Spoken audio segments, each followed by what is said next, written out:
Hello, everyone. I hope you are doing well. It's good to participate in James Street's worship service again. I wish it could be happening in person, but instead we're going to do this digitally. I look forward to seeing whoever shows up with the Zoom conversation and having some discussions about some of the topics we'll touch here.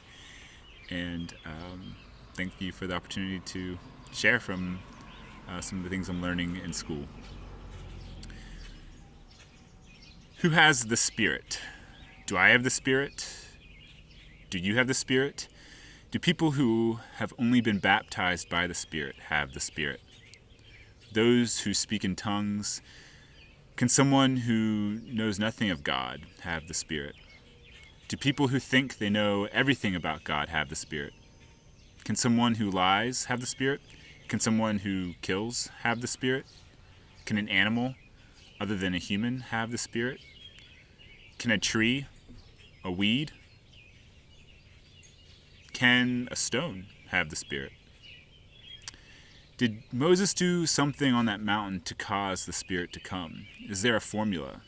How about at Pentecost? Did Peter make something happen? Did God do something special, or was the Spirit already there, and the people at Pentecost just finally recognized that God was with them? We don't know the reasons or the metaphysics of what happened, but when I walk outside and breathe deeply, it's really hard to believe that the Spirit isn't already in communion with all of creation. Instead of wondering, do I have the Spirit? Do they have the Spirit? Perhaps the better question is, are we listening? When Eldad and Medad no longer were part of the tent meeting and were out prophesying outside the tent, their actions were questioned. Some snitches decided to tell Moses about their uncouth spiritual practices. Outside the tent, Eldad and Medad were in the flow. The storyteller doesn't clue us in to what they were prophesying about. Perhaps they had clarity about the injustices of their times, like prophets like Jeremiah or Isaiah, and were calling out their fellow people. No one likes prophecies that cut deep. So perhaps the snitches told Moses in an attempt to reel Eldad and Medad back into the safe confines of their tradition. In other words, maybe they snitched. Seldom do prophecies of potency come from inside the tent. Inside the tent, an institution must be maintained, even the ones that do a lot of good caring for the community. But institutions exist because boundaries need to be set. And with boundaries come structures that at times exclude, even if they're not trying.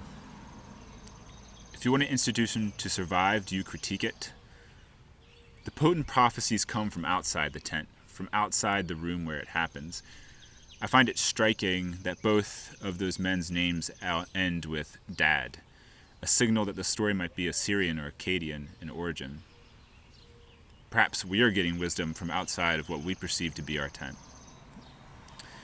When I first read the story of Eldad and Medad, I began to wonder, who are the Eldad and Medad of today?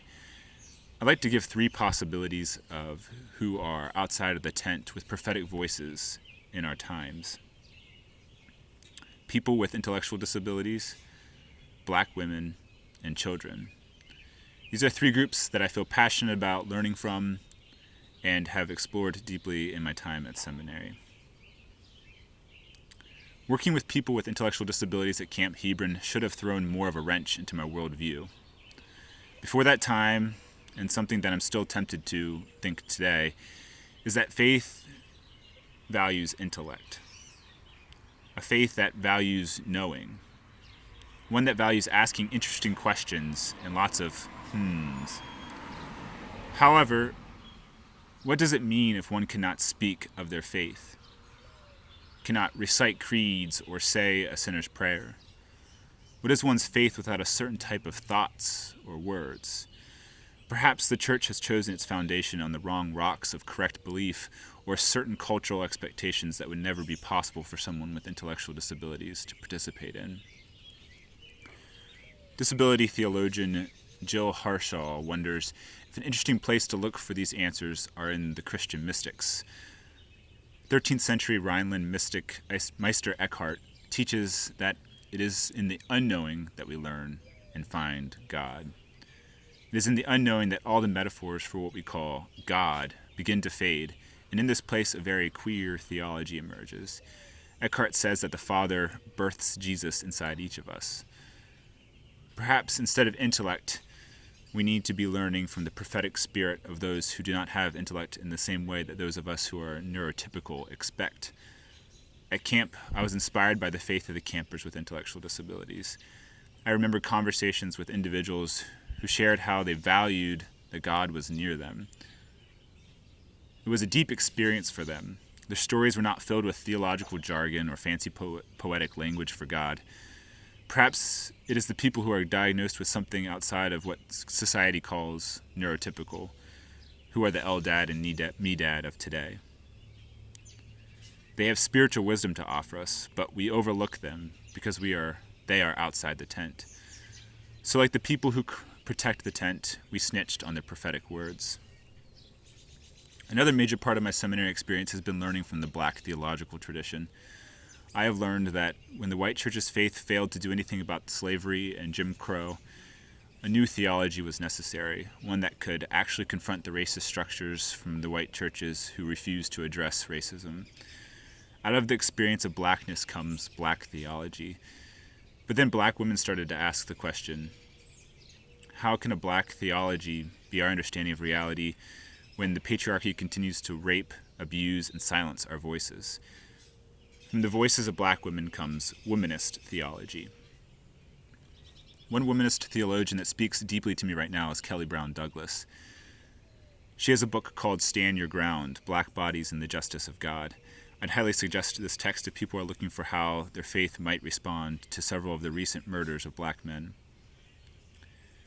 She writes, when considering the death of Trayvon Martin in 2012, theologians have referred to Jesus' self-emptying as a sacrificial obedience to God. However, when understood in the context of Jesus' full ministry as it led to his crucifixion, this self-emptying indicates his letting go of anything that would compromise his absolute alliance with those of the crucified class. This past month, we have witnessed many crucifixions. Do we have our alliance with the crucified class? We European Mennonites, once 300 plus years ago, were the crucified class. It gave us some pretty cool faith. Can we tap back into those roots again? Can we listen to those outside of our tents and learn from them? Another womanist theologian, Tracy West, writes in her book, Wounds of the Spirit, about the abusive experiences of Black women, looking for what spirituality looks like when a person is torn up by both white supremacy and men. In one story, she tells the story of a woman who is being abused by a man. Then one day, she bit him, and he never abused her again. In a world that takes and takes and takes from Black women, West suggests that biting is a piece of spiritual resistance. While that action might seem like violence to our pacifist ears, it also rings true to many of us who have heard the stories of abuse of women by church leaders in our supposedly non-violent Mennonite communities. Perhaps our LDAD and MEDAD today are those women whose only option was to bite, and we are uncomfortable with that. Perhaps the LDAD and MEDAD of today are the people who are being crucified today by cops or vigilantes, whose death, sadly, is a prophetic word for our time. But like the people who protect the tent, we snitch on their prophetic words.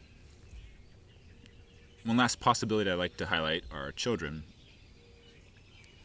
Jerome Berryman writes about how children offer faith to us just as much as we offer faith to them. A few months ago at Columbus Mennonite Church, when the services were still open, I was facilitating a children's time. I asked the kids, "What should I do when I'm so angry?" The 4-year-old responded with, "Take a deep breath and count to 4. Now, I'm not too familiar with the show Daniel Tiger, but outside of its name, but apparently this was the wisdom that this 4-year-old had internalized deep enough that he knew how to bring it to my context. I was shocked by the wisdom of this kid who connected take a deep breath and talk and count to 4 to my issue. In our churches, are we forgetting the deep spirituality of our children and what they have to teach us? that we can't find anywhere else? Perhaps Eldad and Medad are our children. So like the people who protect the tent, we snitch on their prophetic words. These stories push me to ask, whose wisdom and experiences are we not allowing to inform our interpretation of Scripture? Whose wisdom and experiences are we not allowing to inform our economics? Whose wisdom and experiences are we not allowing to inform our spiritual practices? Whose prophetic word are we not opening our ears to? Who are the Eldad and Medads today? God's Spirit is present in us and in creation all around us. Can we listen for God in those who we deem unworthy of the Spirit?